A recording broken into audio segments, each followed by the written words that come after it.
What's up, guys? I'm Travis, and you're watching another great episode of Upgraded RC.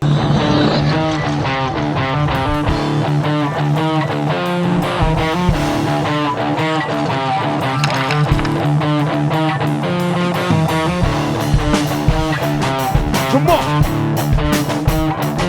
Come on!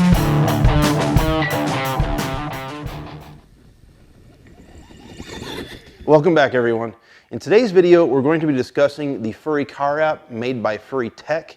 If you are lucky enough to have a Furitek ESC, I'm talking about the Python Pro or the Python Pro with the RX, you are lucky. This is the best ESC, hands down. It's a little bit pricey, but there is nothing that compares to this. It comes stock with a built-in Bluetooth module, so you can do all your settings in the field. You don't need to plug in no board, no wires, nothing. You can just open your app and change whatever you want to on your car if you have this Furitek ESC. They're wonderful, guys. Now, if you don't already have that app, you can go ahead and go to the Google Play Store and you can download it, and this works with either Apple or Android. It doesn't matter. Once you get it downloaded, go ahead and install it, open it up, and that's where we're going to start this video. So, guys, if you are in the market for a Furitek ESC, or if you already have one and you're just wondering how to get the most out of it with the Furitek app, this video is for you. I'm going to completely explain everything about this Furitek app. When you get done with this video and you watched it completely, there will be nothing you do not know about this app and how to set up your car correctly. We're going to discuss it all, guys. Let's get after it. So let's go ahead. I've already got mine downloaded. Let me find it here. It's going to be, it's going to be right here. Now, it's searching for my car right now. So I've got my radio on. I've got a battery plugged into my car. Let me go ahead and turn my car on. Boom. As soon as I turn it on, see, it knows the name of it, and it pops up immediately. So that's pretty cool, guys. I like that. All right. Now, let me show you the first thing you need to do once you get to this point. Let's go ahead and go right here to settings, okay? And we're going to go to firmware update. Now, here is where it's going to show you the firmware that you're running right now. You've got 1.15 on the firmware and you've got 1.1 on the hardware. Available down below, right here, this tells you what you have available to download. If there's a better version, do it. All right, we're already at 1.15, so that's the best version. We are good to go, but if you found one in there you wanted, you can go ahead and update, and boom, you're updated. So that's pretty important. I'd recommend that first, and I'd probably do this every couple of months, guys. They keep updating the firmware, and you want your car to be in the best performance shape you can get.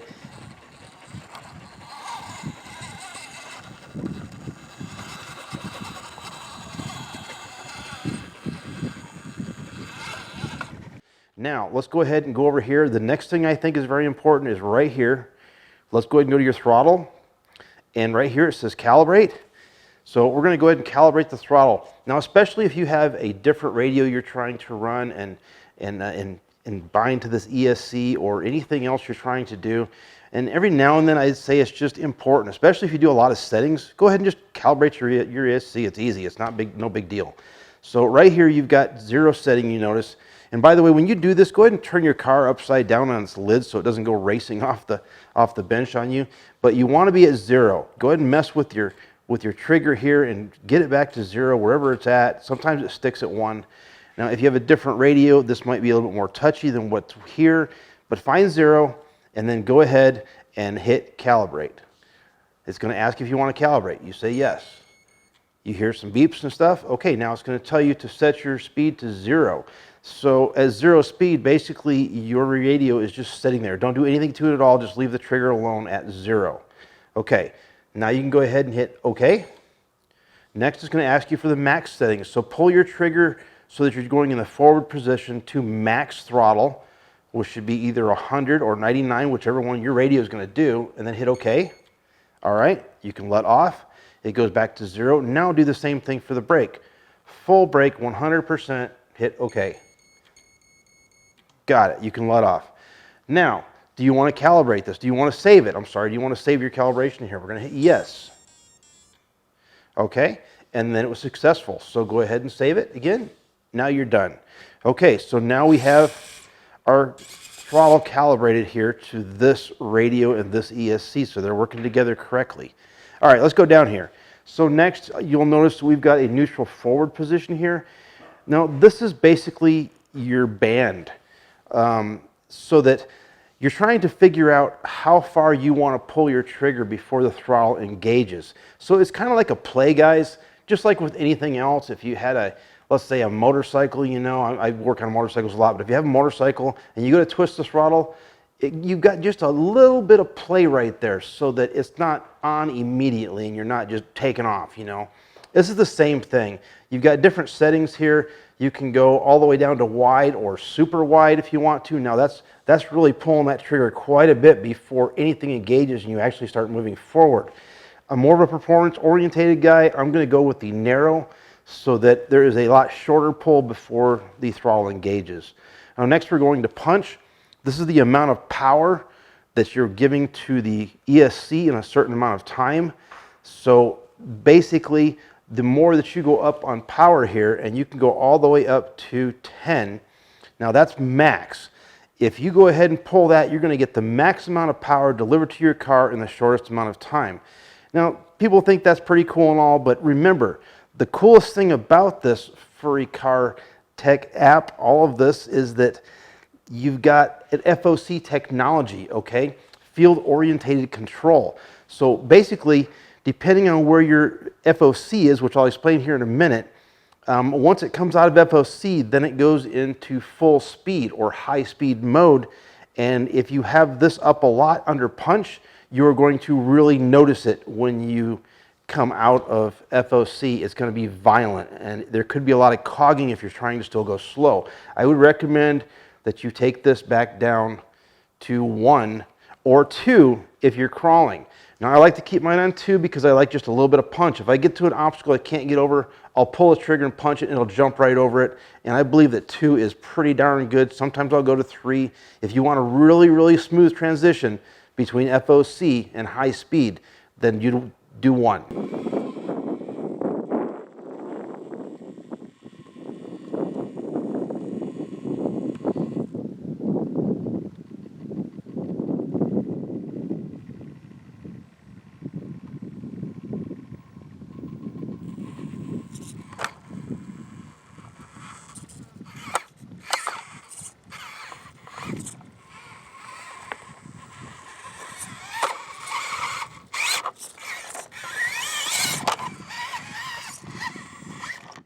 We've got our band set at narrow. We've got our punch set to 2. Here's our neutral brake. Now this is kind of irrelevant to crawlers, guys. This is more for like the monster trucks or the race cars or something. This is how fast or how much brake you want to be applied to the motor when you let off the throttle and it's just slowing down naturally all by itself. You can add more to this. I don't know how high it goes. I guess it's about 5. And you can go ahead and go back down to 1 or 0. It doesn't really matter because it's kind of irrelevant to a crawler. So anyway, now we're moving on here to low speed. Now we were talking about the FOC, which we're going to talk about more. This right here is how you add more or less FOC, basically. I mean, that's an easy way to put it, I guess. If you take this all the way up to 100, which is, it'll go all the way to 100. Trust me, I'm not going to do it, but it will.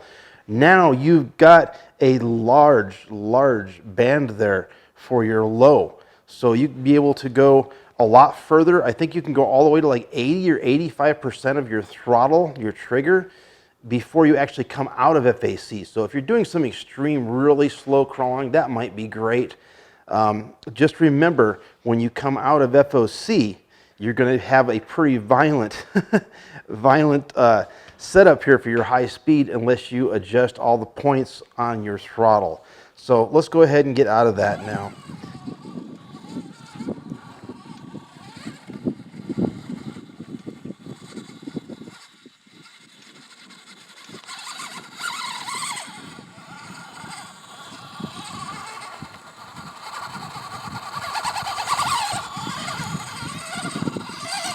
Next, I think we should probably get into the telemetry here, or I'm sorry, let's get into the running. Let's go into the running here. So under the running, you've got the option between forward and reverse or forward and reverse with a brake. So if you're running a monster truck, you're going to want to have a brake there so you can stop it. If you're just running a crawler, they pretty much don't move very fast anyway, and it seems like there's always a little bit of resistance there. So forward and reverse works great. You've got your voltage cutoff here, guys. You can go anywhere from 3.5 all the way down to 2.5. Now, listen to me, this is very important. LiPo batteries do not like to be drained that much, okay? If you go less than, say, 3.1, 3.2 is probably even pushing it. You could go so far down on your battery as far as the voltage drop that it will not recover and you won't be able to charge it again. It'll do permanent damage to your battery. So everybody that I've seen is always telling you to keep your battery voltage, the low cutoff, above 3.2. I'm going to go ahead and go right at 3.3. So I feel pretty good about that. And then we're going to go ahead and we're drop down here to the voltage output for the servo. So you've got 5.5 all the way down to 8.4.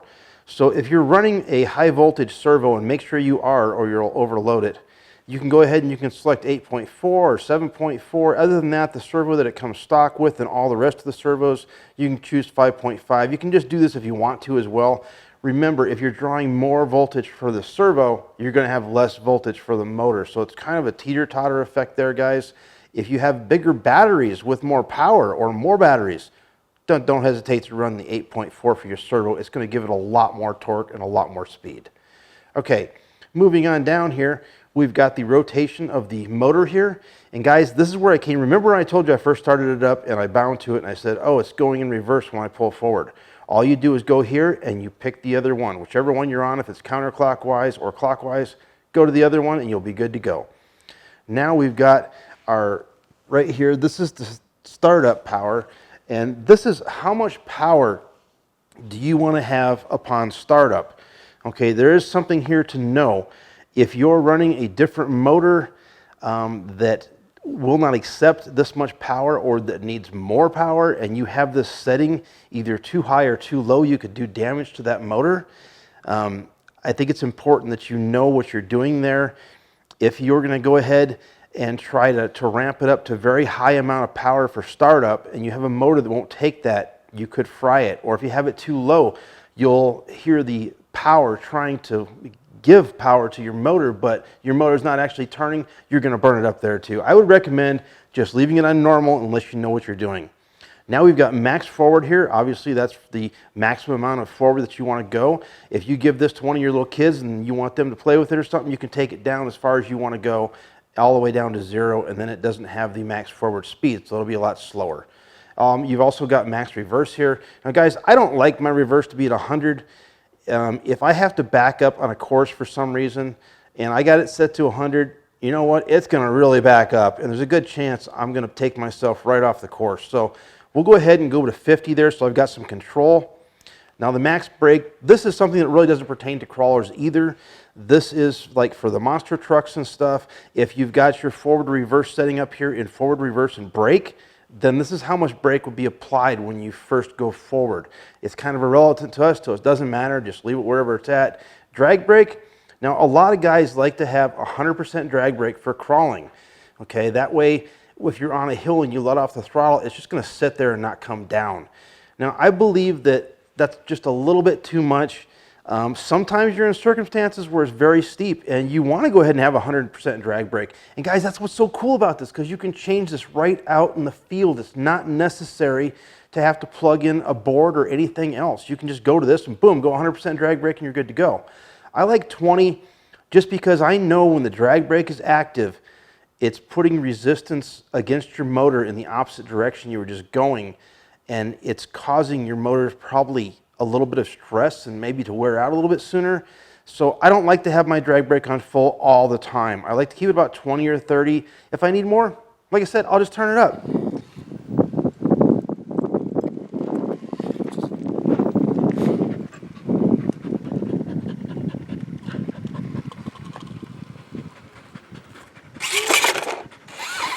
All right, going on down here, FOC, this is what I was talking about. This is field orientation control. So what's happening here, guys, if you're driving and you come up to an obstacle, or let's say a big rock, and you're gonna go ahead and climb over it, once your tires make contact, you lose quite a bit of power, or you normally would if you don't have FOC. FOC will raise the RPM level so that you can maintain the same, let's say speed up and over this obstacle. And that is awesome, guys. It's a game changer. I mean, it's really, really cool. That's something about the Furitek products that I love. And max is 30. That's as far as you can go, by the way. So theoretically, if you're looking at your throttle from 0 to 100, 0 to 30 is in FOC. After 30, you come out of FOC, and then now everything is taking effect in high speed. And you can go all the way down to 10 if you want to, so that you're not letting the ESC control very much. You've got more of a real feel, but I'm telling you, this is a huge improvement, and it helps out a lot for the crawler side anyway. Now back on the throttle side, where we were telling you about the low speed, and that'll increase your FOC. So if you turn that up as high as it would go, and this is high as it would go, well, now instead of at 30%, you're probably going to be around 80 or 90% when the FOC actually cuts out. So that's something you can mess with there. Okay, moving on here, let's go to the telemetry. Now guys, this is really cool. I like this. This is real-time telemetry. Watch this. If I give it gas, see this white dot right here? See how it's climbing the scale? And if I go in reverse, it's showing me the scale in reverse. Okay, so that's just showing you what's going on here. Also, it shows you the amount of throttle that you're using, and it shows you your RPMs. And then right here, we've got your voltage, your amps, and the temperature of the ESC.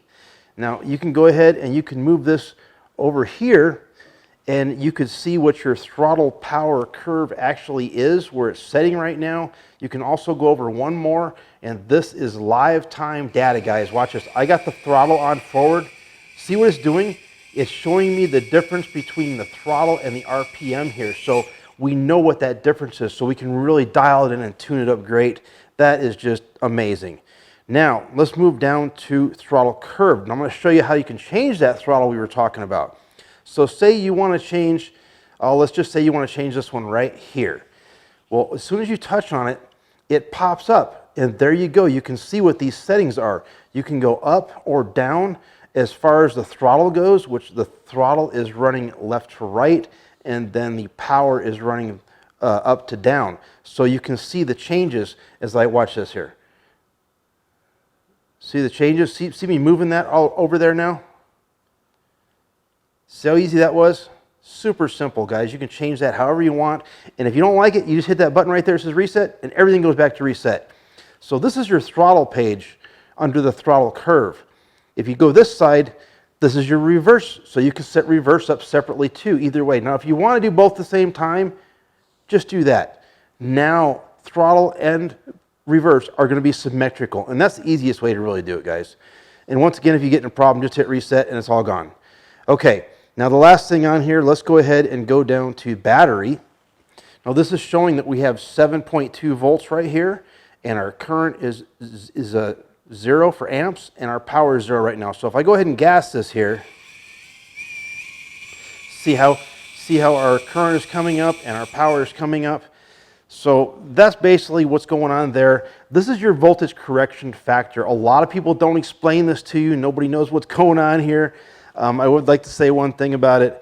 So you see right here that this is 7.2 volts right now. That's where my battery's at. So if you wanted to use this, and we know that we are supposed to be at 7.4 volts, what you do is go ahead and adjust this up. It takes quite a bit. Watch, see how it's rising, 7.3. Wait a second, it should pop here. Come on, a little bit more. I don't know how many it takes. You just got to kind of play with it until it gets up. There you go. See how it says 7.4 now? Maybe a little bit more. 7.4. So now we're running at 7.4 volts exactly, because the Furitek system is set up to do 2S, 3S, or 4S. So that's all that's for. It's not really a big deal. You don't even have to mess with it from stock if you don't want to.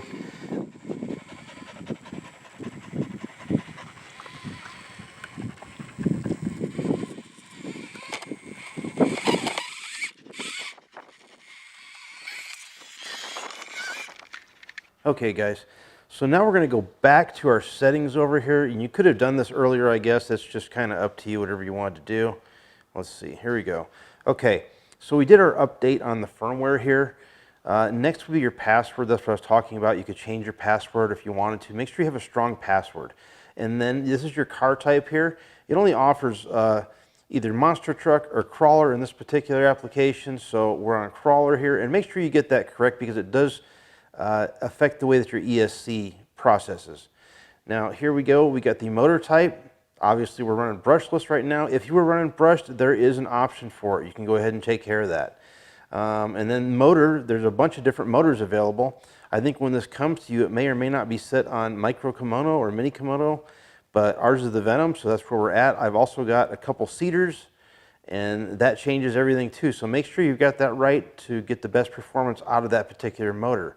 And then the temperature, you can either put it in Fahrenheit or Celsius. We've got it in Fahrenheit. Here is current protection. Nobody ever really talks about this either, but it offers none, 20, or 30 amps. That is it. Okay, now because this particular little crawler is not pulling even 20 amps, you do not have any reason to have protection there. So just leave it in the factory setting of none for current protection. And then you can change your Bluetooth name here so that when it pops up, you'll have a different name than what you had before or whatever you recognize better. You can also reset the Bluetooth name, or you can do a factory reset on the entire thing, wipe it all out, and it's all back to the way it was. So you can't screw it up too much. That's pretty much it as far as that goes. I've shown you guys exactly what to do here on all of everything that you can do. And by the way, if you do touch this little vehicle symbol up here, it gives you the name of your device and the hardware and the firmware as well. And you can also disconnect from it. All right, guys, that's pretty much going to wrap up this video. Now, I hope you enjoyed this video. The purpose of this video was to educate you on how to get the most performance out of your 18th and 24 scale crawlers through the Furitek app with their Furitek ESCs. Now, I love Furitek everything, guys. I'm not getting paid by them or anything else. I've got a lot of their products. They're really good. The customer service is great. If you're in the market for an ESC, please do not hesitate to investigate Furitek and see what kind of lineup they have in ESCs. You're going to love them. And now that you know what the app can do, you can adjust it out in the field for any terrain, any circumstance you're in. It's just right there at the palm of your hand, guys. Super simple and easy. And as always, guys, if you have any questions on anything we did here on this video today, please do not hesitate to contact me. Leave a comment down below. I promise I'll get back with you. It might take me a while, but I will get back with you. I'll answer your questions. And that's about it, guys.